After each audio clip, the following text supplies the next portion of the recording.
अस्सलाम वालेकुम नाज़रीन, मैं हूं वसीम अली। वेलकम करूंगा आपको अपने यूट्यूब चैनल के ऊपर। नाज़रीन, पिछले कई महीनों से बड़ी डिबेट जारी थी कि पाकिस्तान का नया आर्मी चीफ कौन होगा और इसके ऊपर कई महीनों से मुसलसल जो है वो बातें हो रही थी और बहुत बड़ा मौजू था। डेफिनेटली पाकिस्तान के अंदर नए आर्मी चीफ की तैनाती होती है, वो बड़ी अहमियत की हामिल होती है और यही वजह थी कि इसी वजह से हर फोरम के ऊपर यही चीज़ डिस्कस हो रही थी। अब मामला ये है कि आर्मी चीफ भी तैनात हो गए हैं और chairman joint chief of staff जो है वो भी हो चुके हैं। तो इस सिलसिले के अंदर असल जो मेन न्यूज़ है वो ये है कि इमरान खान बैकफुट के ऊपर कैसे चले गए। आज से कुछ दिन कबल इमरान खान ये कह रहे थे कि मैंने आर्मी चीफ की तैनाती के हवाले से जो सदर आरफ अलवी उनके साथ मिल के मैंने खेल खेलना है, और अब इमरान खान का जब वो खेल खेलने का टाइम आया तो इमरान जो है वो मैदान के अंदर घुटने टेके हुए हमें नज़र आए। तो ये असल वजूहात किया थी।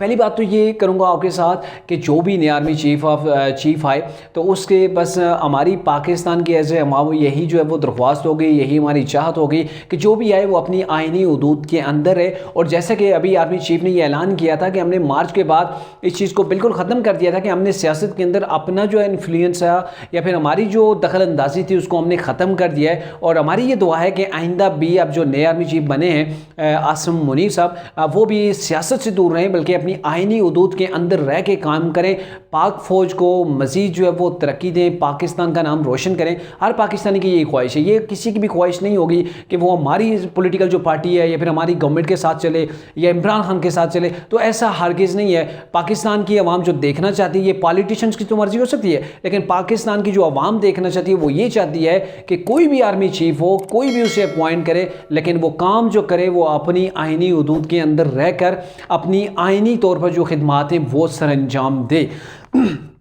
अब मामला यह है कि कौन सी वजूहत थी कि इमरान खान को बैक फुट के ऊपर जाना पड़ा और आर्मी चीफ की तैनाती के सिलसिले के अंदर इमरान खान ने जिस जो कंट्रोवर्सी जो है वो पैदा की थी पिछले अरसे के अंदर कि ये जो शहबाज शरीफ हैं, आसिफ अली जरदारी हैं, नवाज शरीफ हैं, ये चोर हैं, ये करप्ट हैं, इन्होंने ये तो गद्दार हैं, इन्होंने जिसको भी तैनात करना है वो ऐसा होगा वैसा होगा, मुख्तलिफ़ किस्म के इल्ज़ामात इमरान खान ने लगाए। लेकिन अब जब ऐन वक्त आया तो इमरान खान ना तो खेल खेल सके और न इस समरी को एक दिन जो है वो रोक सके। असल मुहर्रकात क्या थे यहाँ पे? दो अहम मुहर्रकात हैं। एक तो यह है कि गवर्नमेंट ने भी प्लान बी तैयार कर लिया था और प्लान बी भी ऐसा ज़बरदस्त किस्म का था कि उसके ऊपर इमरान जो है वो बुरी तरह फंस गए थे। उसके अलावा ये भी मामला था कि आसिफ जो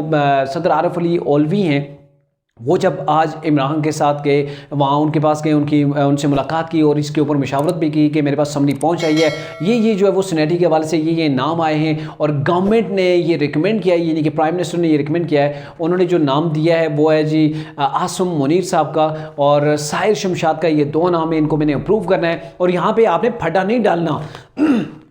क्योंकि इमरान ने हमेशा गांधी डालना होता है। तो सदर आरफ अलवी ने कहा था यार खुदा के लिए ये जो प्रोसेस है इसको मत रोकें, क्योंकि आपको रोकने से कुछ हासिल नहीं होगा। क्योंकि आइनी वजूहत ये हैं कि अगर इमरान खान सदर आरफ अलवी इस चीज़ को अगर तैनाती को रोकने की कोशिश करते तो कब तक रोक सकते थे? ज़्यादा से ज़्यादा 25 दिन तक रोक सकते थे। 25 दिन के बाद ऑटोमेटिकली जो है वो ये इन तैनातियों ने हो जाना था। 25 दिन रोकने के बाद फिर इन्हें क्या हासिल होना था? इन्हें कुछ भी हासिल नहीं होना था, इनके हाथ कुछ भी नहीं आना था, बल्कि फ़ौज के साथ जो एक तल्लुकात होते हैं, जो पॉलिटिशियंस को चाहिए होते हैं कि नेक्स्ट जब टेन्योर अगर इन्हें मिलता है या फिर जो आने वाले 3 साल हैं उसके अंदर इन्हें अच्छे तल्लुकात पाक आर्मी से चाहिए होते हैं, तो वो भी इमरान के साथ जो है वो काफ़ी जो है वो ख़तरनाक किस्म के हो सकते थे। तो वो फेवर में नहीं जा रहे थे इमरान खान की। तो यहाँ पे आरफ अलवी ने बड़ी संजीदगी के साथ इमरान को आज समझाया होगा कि भाई ये मामला है कि हमारे हाथ में कुछ नहीं आना, असल इख्तियारात जो हैं वो प्राइम मिनिस्टर के पास हैं और मेरे पास जो है वो इसके अलावा कोई आइनी हदूद ही नहीं है। मेरे पास जस्ट उसके ऊपर समरी के ऊपर साइन करना लाजम है और यही कुछ आइन कहता है। तो इमरान खान भी समझ गए, उन्होंने भी फिर फटा नहीं उड़ाया, क्योंकि ये जो तैनाती थी पाकिस्तान के अंदर पहली बार ये तैनाती हुई है कि जिसको मेरिट को मलूज़ ख़तर रखा गया है और मेरिट के टॉप के ऊपर जो आते थे आसिम लेफ्टिनेंट जनरल आसिम मुनीर साहब, उनको जो है बनाया गया आर्मी चीफ बनाया गया। और जो दूसरे नंबर पर आ रहे थे साहिर शमशाद मिर्ज़ा साहब, उनको बनाया गया जी चेयरमैन चीफ ऑफ स्टाफ बनाया गया उन्हें। तो ये पहली बार पाकिस्तान के अंदर मेरे ख्याल में हो रहा है कि जो टॉप लीडरशिप है, जो मतलब सीनियरिटी में सबसे टॉप के ऊपर थे, उन दोनों को जो है वो अपॉइंट किया गया। तो मेरे ख्याल में ये ज़बरदस्त जो है वो गवर्नमेंट को इसके वाले से जो है वो क्रेडिट जाता है और साथ में जनरल बाजवा को, क्योंकि जो एक्स आर्मी चीफ होता है जो जाते जाते रिकमेंडेशन देता है, जो 6 नाम जो या 5 नाम जो है वो वज़ीर-ए-आज़म को अरसाल करता है, तो ये उनके ऊपर भी जो उन्हें भी इस चीज़ का क्रेडिट मिलता है कि उन्होंने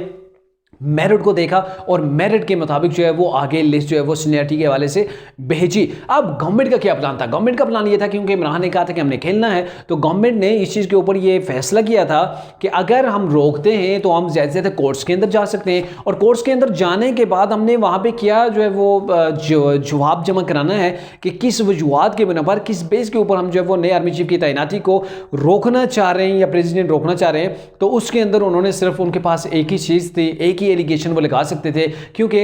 लेफ्टिनेंट जनरल आसिम मुनीर जो है वो रिटायर होने जा रहे हैं, 26 या 27 नवंबर को वो रिटायर होने जा रहे थे। तो इसके ऊपर ये कहा जा सकता था कि जब इसको पहले डिले किया जाता, जब वो 27 से 28 तारीख जो गुजर जाती, उसके बाद ये कोर्ट्स के अंदर चले जाते कि एक शख्स जो रिटायर हो चुका है उसको कैसे आप अपॉइंट कर सकते हैं आर्मी चीफ, तो ये इलीगल है या फिर गैर आईनी चीज़ है, तो इसके ऊपर जो है वो कोशिश कर सकते थे। लेकिन गवर्नमेंट ने इस चीज़ को पहले ही भांप लिया था और उन्होंने स्पेशल प्राइम मिनिस्टर की खुसूसी अहकाम के ऊपर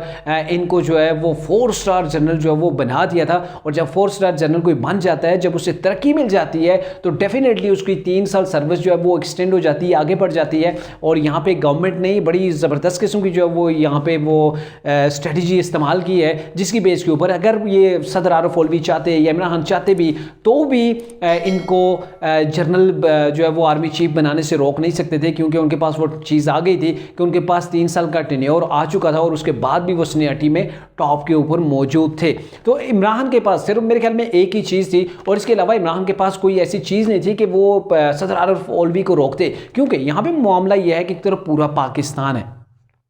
आर्मी चीफ भी एक साइड खड़े हैं, उन्हीं के साथ पूरी गवर्नमेंट खड़ी है, उन्हीं के साथ जो गवर्नमेंट की इत्यादी जमातें वो सारी की सारी खड़ी हैं, और एक तरफ इमरान खान अकेले कभी जो है वो सर्वाइव नहीं कर सकते थे, क्योंकि पूरे पाकिस्तान का जो फैसला था उसको इमरान खान अकेले चैलेंज नहीं कर सकते थे, क्योंकि ये ऐसा मामला है कि जिसकी वजह से अगर इमरान खान रोकने की कोशिश करते या सदर आरिफ अलवी जो इस समरी को मुस्तरद करते या कोर्ट के अंदर लेके चले जाते, तो यहाँ पर इतना बड़ा आइनी इकदाम उठाने से पहले इमरान खान के लिए बड़ी परेशानी हो जाती, क्योंकि ये कोई मामूली तैनाती नहीं थी, इसकी नज़रें पूरे पाकिस्तान की सिर्फ इसी के ऊपर लगी हुई थी, और इमरान खान को इसका सियासी नुकसान भी उठाना पड़ता। और जो मुस्तकबिल था, मुस्तकबिल के अंदर वो इमरान खान नहीं चाहते थे कि उनकी आर्मी चीफ के साथ जो है वो किसी किस्म का तनाज़ा हो या फिर कहीं पर अनबन हो या किसी के दिल के अंदर जो वो मैल हो। तो इमरान खान ने बड़ी सोच विचार के बाद यही फैसला किया कि आर्मी चीफ की जो तैनाती है हम तो रोक सकते नहीं, वैसे तो मैंने फटा डालना था, लेकिन अब मेरे हाथ में कुछ आ ही नहीं रहा, तो मैं क्या करूं। फिर उसके बाद जो है वो सदर आरिफ अलवी ने उसकी समरी के ऊपर जो है वो दस्तखत कर दिए। अब इमरान खान का लॉन्ग मार्च है,